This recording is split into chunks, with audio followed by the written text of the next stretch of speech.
Alrighty, welcome back. It is Sunday, March 29th. Mom, shut the door. That was for you, Justin and Anthony. I thought you guys would like that one. Alright, if I have a list, I have my retainer in right now, so don't laugh at me, don't at me, don't do any of that because I'm having trouble talking right now. But good news. I got chocolate protein bars again. We're doing good. I've had probably consumed 2,000 calories of egg whites in the past 6 days, but let me tell you, those are good. So if you guys are going to the grocery store, get egg whites. Highly recommend them. Really good. Saves the cholesterol, and yeah. Also, if you go to the grocery stores, wear gloves. Wear gloves. Those places are disgusting now. I was at Whole Foods today, King's. God, people are nasty. Anyway, all right. So today we're just gonna review.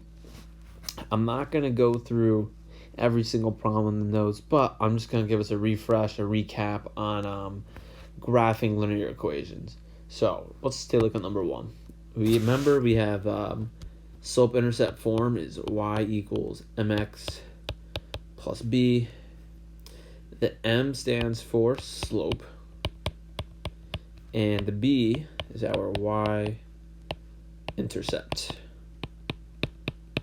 So our slope, mx, as you can see, is the 2. So our slope is 2. And our b is a negative 3. So in this case, we have a slope of 2, y-intercept of negative 3. All right, so number 2, we're not going to get into that one. Like I said, I'm kind of just going to skim through some of these notes here just so we got the idea. So now, write the equation of a line given the slope and the y-intercept. So remember, y equals mx plus b. So y equals, my slope is 1/2, so 1 over 2, put the x, because mx plus b, and I have a y-intercept of 6, so 1/2 x plus 6, bada bing, bada boom, there we go. Number 4, so I have y equals slope of 0, 0, x minus 6. Now, in this case, we just have the line y equals negative 6, which is horizontal. Remember, when we're just given the line y equals a number, it's just horizontal. So I'll abbreviate that there. Now, if I had x equals a line, that would be a vertical line, but we'll get into that. All right, so write the equation of a line using slope and y-intercept. So these are two problems we're not going to get into. I just want to kind of, the main focus of today is just getting into graphing, are just graphing these equations in slope-intercept form. Not really, we're not going to really go too into depth. I said like a million times already. All right, so number 7, y equals 2x minus 1. First thing, we need 2 points. So make a little star for that. Need 2 points. What was that? Sorry. Need 2 points. So let's start with the first one.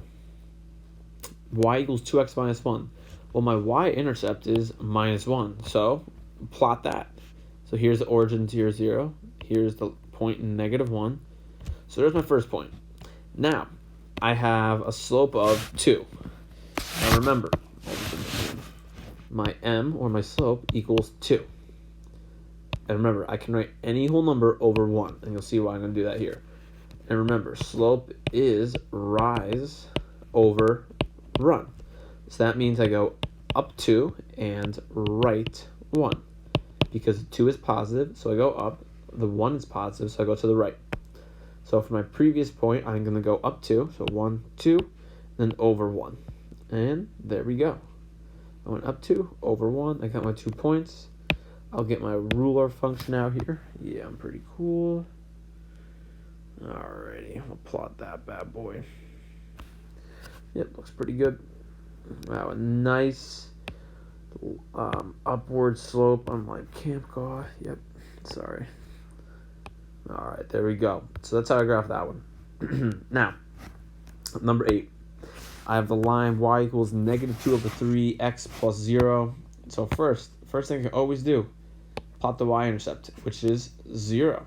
So I'm going to plot the point 0, 0, because my y-intercept is 0, right at the origin. Now, my slope, m equals negative 2 over 3. So that means I'm going to go what? down 2, and then right 3, because that negative means to go down. So for my point applied here, I'm going to go down 2, so 1, 2, then right 3, 1, 2, 3. So I got my 2 points, and now I can graph. Well, I do that. So all we're seeing right now is from these graphs in slope-intercept form, really all I'm doing is finding my y-intercept, plotting it, and then using the slope to find one other point for me, because that is all I need. Sounds good. So I'll just actually fill this stuff in. My slope for number 7 was 2. Y-intercept was -1. Number 8, my slope was -2 over 3. My y-intercept was 0. All right. Oh, wow. Actually, I didn't even realize I have all the steps right there. Yeah. So basically, your math teacher's an absolute beast. He has all the steps here for you there. And yeah. So that's kind of a run through of how we graph those. Let's take a look at the next page.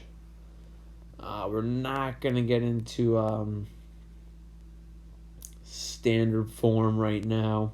Actually, no, we'll take a look at one. I think that's on your classwork. So, graphing in standard form. We'll just do number 9. What I recommend doing is... Actually, wait. Yeah, okay. So, I have 2x plus y equals 2. Now, what I'm going to do here is... Actually, you know what? Forget it. Not doing that. Sorry. All right, flip the page. Perfect. This is what I want to look at here. So, I have number 11. Y equals 3. Remember, this is a horizontal line. So I'm going to plot the point y equals 3. So I'm going to plot 1, 2, my 3 and my y. And all I got to do there is just make a horizontal line on the y axis of 3. And boom, there I go. Sound good? All right, so numero 12. I have a vertical line now because x equals, so vertical. And I'm going to plot that on the x-axis of -5. So -1, -2, -3, -4, and -5. So there's my dot there. And I'm just going to draw a vertical line right there on x equals -5. Now, let me go over the slope and all that good stuff here. My slope here for number 11 is 0. There's no slope. It's a horizontal line. My y-intercept is 3. Now, remember from the slope due video from freshman year for some of you guys, a vertical line, that is a slope of undefined. Yes, undefined. Actually, I think I showed you guys that video this year. Pretty cool video. Check it out. I'll post it actually today. All right, and my y-intercept, clearly, this graph does not cross the y-axis, so it has none for my y-intercept. And yeah, I think that's really all I want to touch upon right there. So those graphs, yeah, that's really what we're going to talk about today. So that's just your run through on graphing functions in slope-intercept form. I'm going to fill in all these notes for you, and I'll get them up on Google Classroom as well, and you have the videos.